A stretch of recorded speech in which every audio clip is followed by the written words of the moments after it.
Bem-vindos todos e todas. Nesse vídeo vamos conversar um pouco sobre agroecologia e segurança alimentar e nutricional. Tudo isso inserido no contexto da agricultura familiar. Eu sou Regiane Cristina de Araújo, sou pós-graduada em agroecologia pela Universidade Federal de Sergipe e aqui nesse espaço estou representando a Associação do Semiárido da Microrregião de Livramento, a ASAMIL, como coordenadora pedagógica do projeto Bahia Produtiva.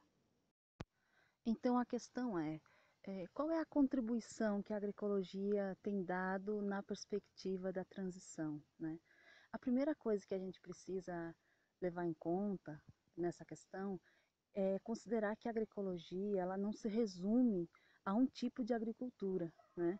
E sim, ela é uma matriz agregadora de conhecimentos, de processos socioprodutivos sustentáveis ambientalmente e socialmente, né?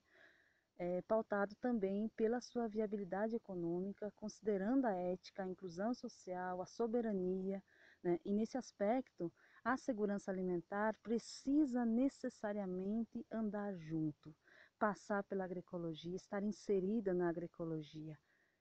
Por quê? Qual é o desafio da segurança alimentar e nutricional? É de que todo ser humano tem direito de se alimentar de forma segura, de forma adequada, de forma saudável e em quantidade suficiente. No entanto, a base desse acesso precisa também ser sustentável. O que isso significa?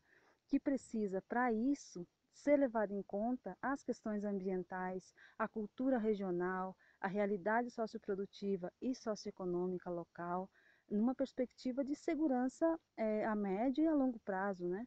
Num processo de garantia para outras gerações também.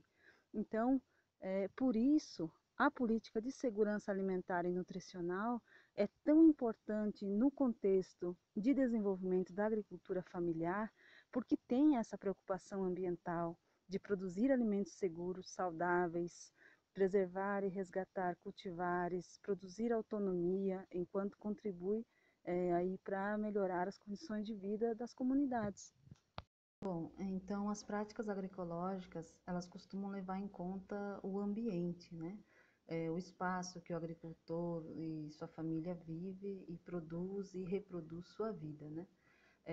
É a partir daí, daquela demanda, daquela necessidade, daquele tipo de solo, daquela vegetação, daquela cultura produtiva, que vai se decidir quais alternativas, né, a se aplicar, no objetivo sempre de equilibrar aquele sistema e melhorar o cultivo da produção e do solo nesse local.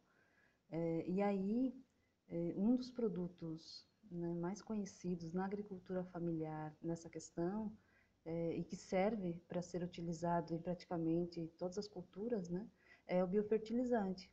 O biofertilizante ele é um adubo orgânico, líquido, né, composto por uma grande quantidade de nutrientes, como fósforo, potássio, nitrogênio e micro-organismos, que ajudam a dar condicionamento e nutrição às plantas e ao solo, né? Essa é a principal função desse produto. No entanto, ele também é excelente em relação a efeito de proteção contra doenças, né, e ataques de insetos, agindo também aí com ação inseticida e acaricida, né?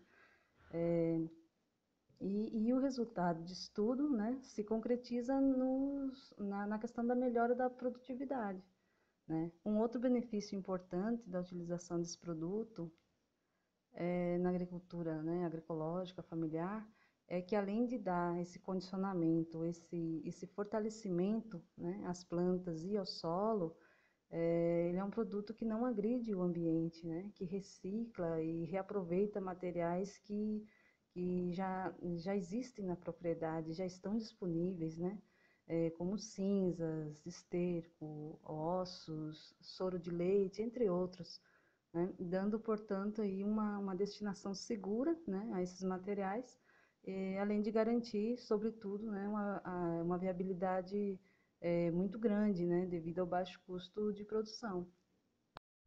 Então, para o biofertilizante, Nós estamos disponibilizando a receita com o passo a passo para fabricação e indicação de uso, né, para que possa ser reproduzidas nas propriedades como uma técnica eficiente e segura para a produção. E na próxima videoaula nós estaremos apresentando na prática a sua fabricação.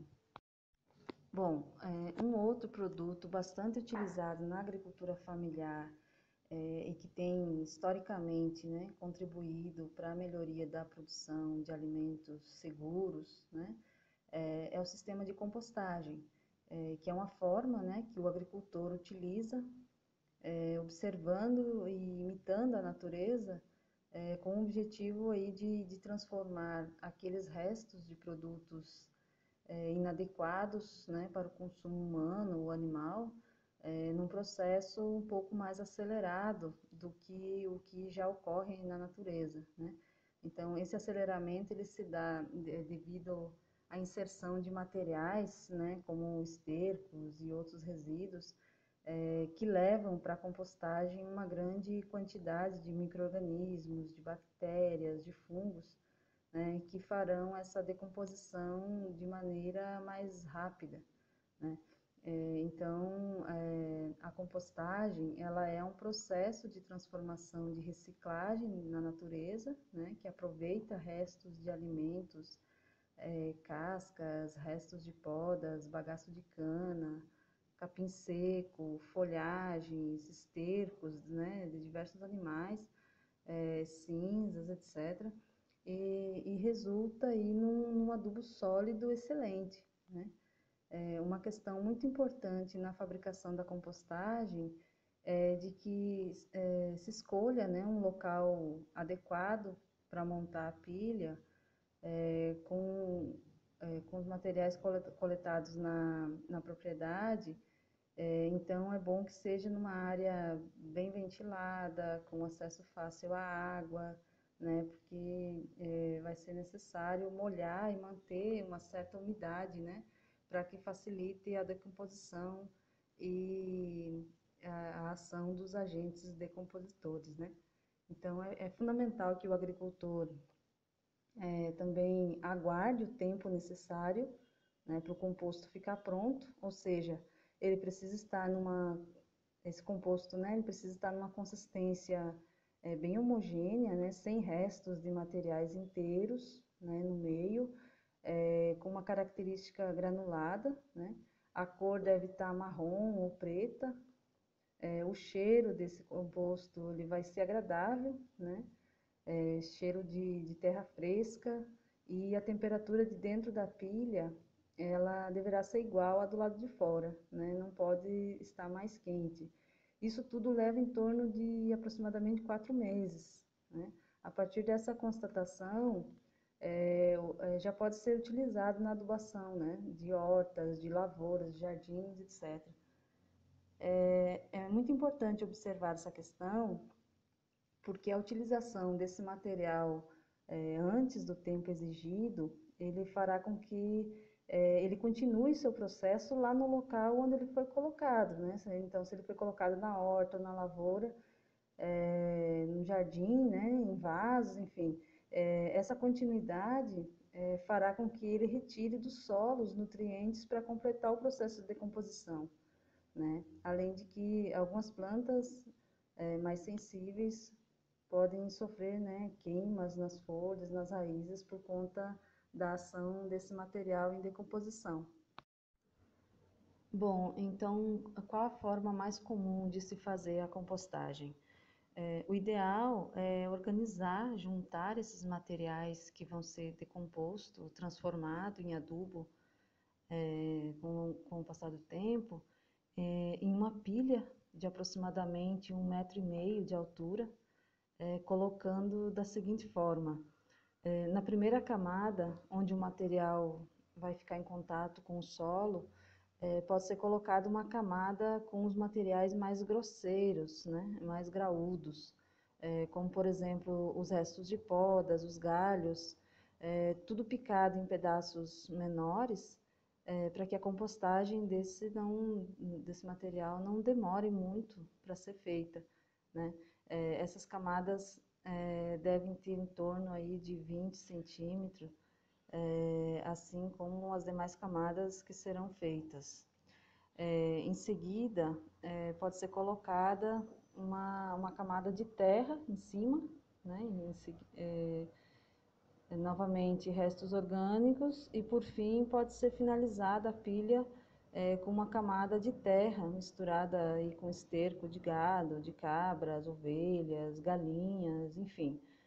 Fazendo isso é muito importante molhar bem a pilha, né, e manter a umidade molhando sempre que necessário, enquanto se aguarda o período ideal para a utilização, que é em torno aí de 120 dias. Uma outra técnica bastante difundida e utilizada pelos agricultores familiares são as caudas, né? Que são resultados aí da mistura de minerais naturais em água, filtrado e pulverizado nos quintais produtivos, nos pomares, nas lavouras, etc. As mais conhecidas são a cauda bordaleza e a cauda sulfocáustica, né?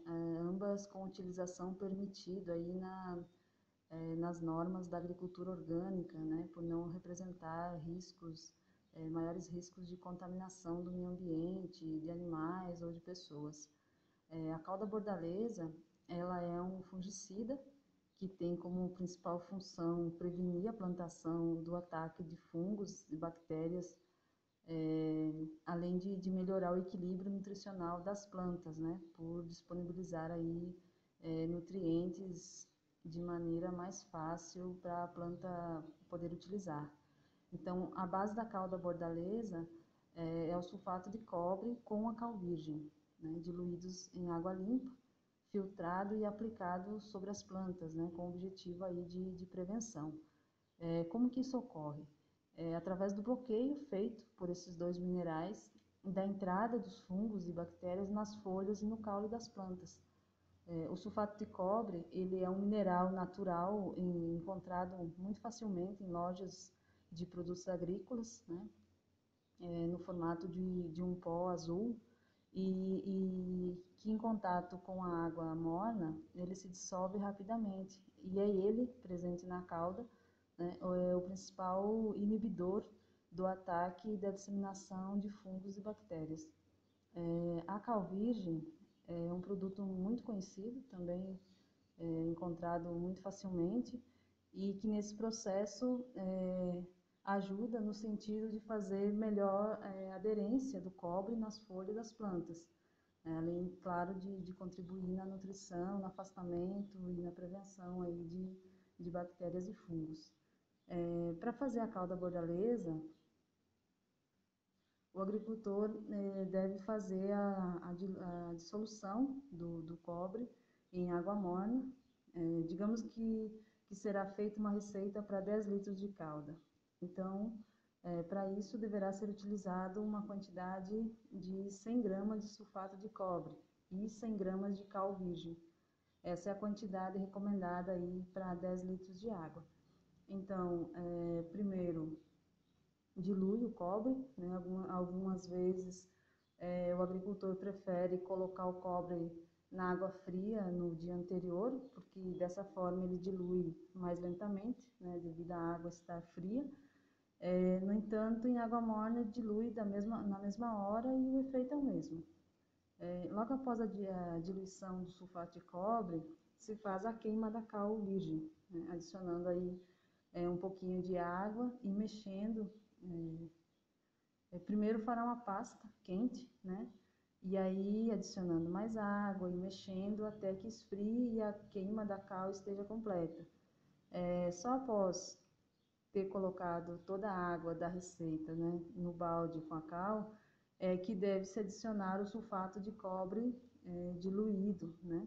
Então, misturar bem e fazer o teste de acidez da calda, que colocando algumas gotas do produto, né, do produto pronto, sobre a lâmina de uma faca, de um canivete de ferro. E aí observa se formará uma mancha marrom avermelhada, tipo ferrugem. Caso isso aconteça, estará indicando que a calda está ácida, Então, deverá ser dissolvido um pouquinho mais de cal e adicionar ao produto e que está sendo feito e repetir o teste, né? Até que não haja mais, então, essa coloração na lâmina do objeto. E a calda, a partir daí, estará pronta para o uso na plantação, né, de hortas, jardins, lavouras, pomares, etc. É importante sempre considerar que a cauda bordaleza ela serve para prevenir e não para curar, né, as plantas infectadas. E no caso de pomares, onde por conta do manejo de podas, etc., a cauda bordaleza ela é muito indicada como um cicatrizante pós-poda, né, ajudando aí a evitar a entrada de fungos e bactérias aí através do corte.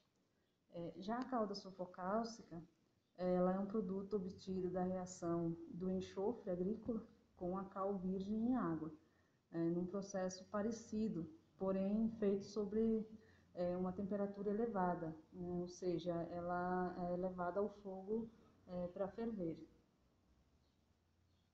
A aplicabilidade da calda sulfocálcica principalmente indicada para a fruticultura, né? Mas pode também ser utilizada em diversos outros tipos de produções, né? Por conta da eficiência que esse produto tem no combate a cochonilhas, ácaros, fungos, etc. Então, ela é um fungicida, um acaricida, um inseticida natural, que pode ser usada também para combater a presença de líquens e musgos, né, nos troncos das frutíferas e árvores em geral. Portanto, ela é eficiente, né, e também com um custo muito baixo de fabricação. E por ser composta de cal e enxofre, os quais são também nutrientes para as plantas, como já falamos, então ela acaba funcionando também como um adubo foliar, né? Além de garantir a sanidade e o vigor das plantas. Bom, para fazer a calda sulfocálcica, em uma quantidade de 10 litros, nós vamos utilizar 2 kg de enxofre agrícola em pó e 1 kg de cal virgem. Vamos precisar de 2 latões, né, ou 2 latas de 20 litros cada.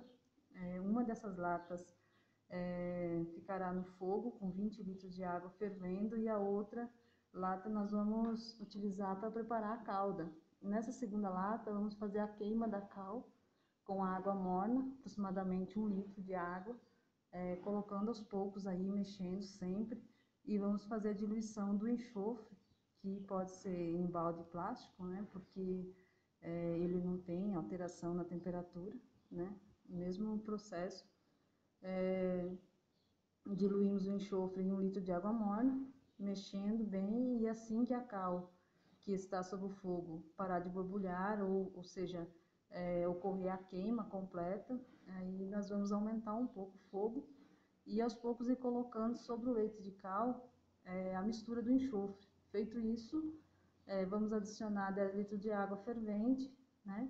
E marcar na lata a altura exata dessa quantidade. E na medida em que faz a fervura do produto, a água evapora, né? Vamos adicionando mais água para que no final tenhamos aí o total de 10 litros de calda. O tempo de preparo da calda sulfocálcica é de aproximadamente 1 hora. Nesse período é necessário mexer a mistura o tempo todo, né? E manter o fogo forte. O ponto da calda é quando ela fica levemente mais grossa e adquire uma coloração avermelhada. Aí vai estar pronta, né? É só deixar esfriar para o uso e armazenagem. Até a distância é uma adaptação das atividades de assistência técnica e extensão rural do Bahia Produtiva, projeto do Governo do Estado da Bahia por meio da Secretaria de Desenvolvimento Rural do Estado da Bahia, executado pela CA, Companhia de Desenvolvimento e Ação Regional, com recursos provenientes de acordo de empréstimo com o Banco Mundial. Esse vídeo faz parte do trabalho de assistência técnica aos agricultores familiares atendidos pela ASAMIL e está disponível em nossos canais digitais, YouTube, Instagram e Facebook. Nossa equipe técnica também está disponível para maiores informações. Acesse!